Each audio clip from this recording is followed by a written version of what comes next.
کہ میں بڑے ادب اور احترام کے ساتھ ایک تلخ حقیقت کی طرف اشارہ کرنا چاہتا ہوں کہ 1400 سال سے ایک فریق کی طرف سے جب دوسرے فریق پر یہ اعتراض کیا جاتا ہے، یہ ایک فریق کی جانب سے دوسرے فریق پر یہ سوال کیا جاتا ہے کہ کچھ لوگ پیغمبر خاتم کی تجہیز و تکفین و تدفین میں کیوں شامل نہیں ہوئے تھے اور پیغمبر 3 دن کے بعد کیوں دفن کیے گئے؟ تو جواب میں کہا جاتا ہے کہ پیغمبر کی وفات کے بعد عالم اسلام کو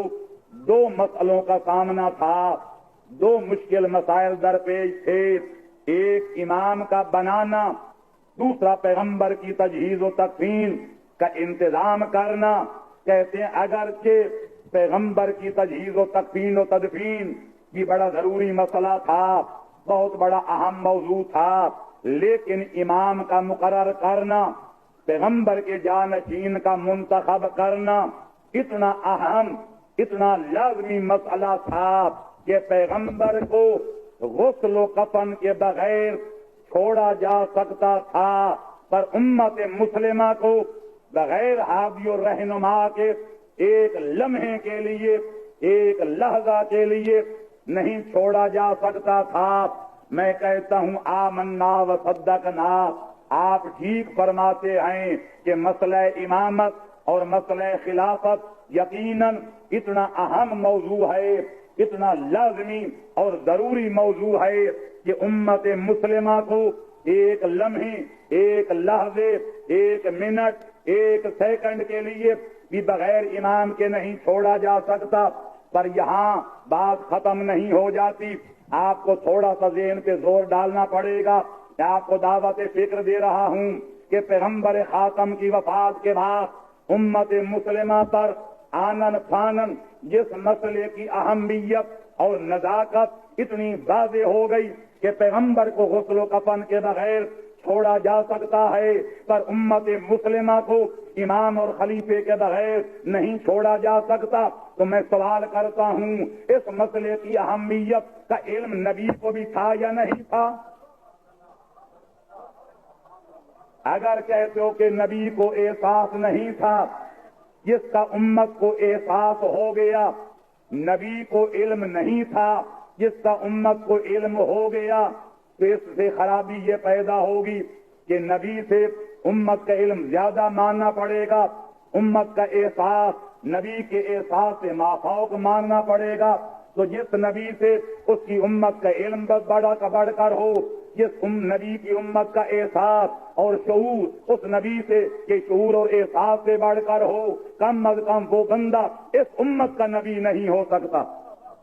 اور اگر آپ یہ نہیں مان سکتے اور یقیناً نہیں مان سکتے، میں کہتا ہوں فرض محال نباشت 2 منٹ کے لیے آپ تسلیم کر لیں کہ نبی کو کوئی علم نہیں تھا کہ میری امت کے لیے امام کا ہونا ضروری ہے، نبی کو کوئی احساس نہیں تھا کہ میرا دین اسلام امام کے بغیر نہیں برقرار رہ سکتا۔ لیکن اگر نبی کو علم نہیں تھا، نبی کو احساس نہیں تھا بفرض محال، تو جس نے نبی کو نبی بنا کر بھیجا،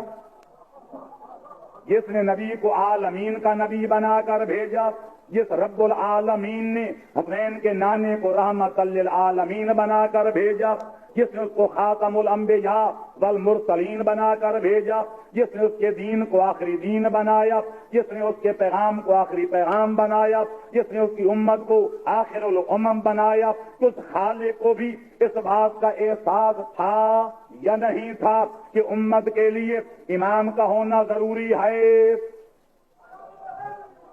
یا علی، اگر کہتے ہو کہ خدا کو بھی احساس نہیں تھا، جس کا امت کو ہو گیا، خدا کو علم نہیں تھا، امت کو ہو گیا، تو پھر خدا کو خدائی سے فارغ ماننا پڑے گا۔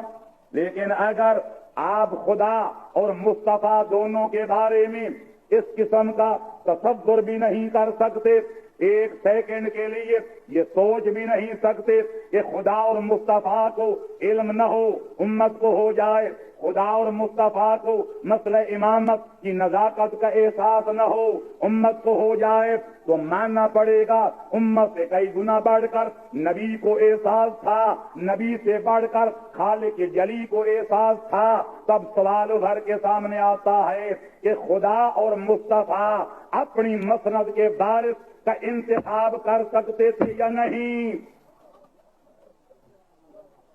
اگر کہتے ہو کہ جو کام امت کر سکتی ہے وہ نبی نہیں کر سکتا یا خالق جلی نہیں کر سکتا، تو پھر ماننا پڑے گا کہ امت کا اختیار، امت کا اقتدار نبی اور خدا سے بڑھ جائے، یہ ناممکن۔ اور اگر آپ مانتے ہیں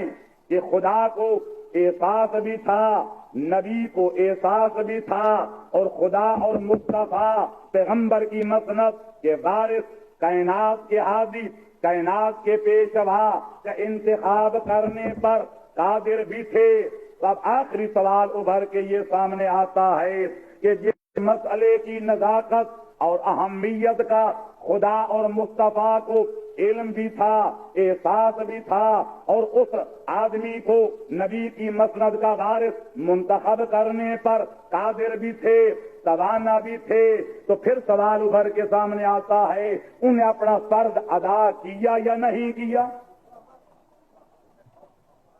اگر کہتے ہو کہ خدا نے اور مصطفیٰ نے جانتے ہوئے، طاقت رکھتے ہوئے اپنے فرض منصبی کو ادا نہیں کیا، نبی کی مسند کے وارث کا انتخاب نہیں کیا، اعلان نہیں کیا، اعلام نہیں کیا، نام نہیں بتایا، نشان نہیں بتایا، تو یہ اپنے فرض منصبی میں غفلت برتے تو وہ ایک عام آدمی بھی فرض شناس نہیں ہو سکتا، یہ جائے کہ مصطفیٰ، یہ جائے کہ خدا۔ لہذا یا تو یہ کہو کہ خدا نے اپنے فرض میں غفلت برتی، یا یہ کہو کہ نبی نے اپنے فرض منصبی کے ادا کرنے میں سستی کی،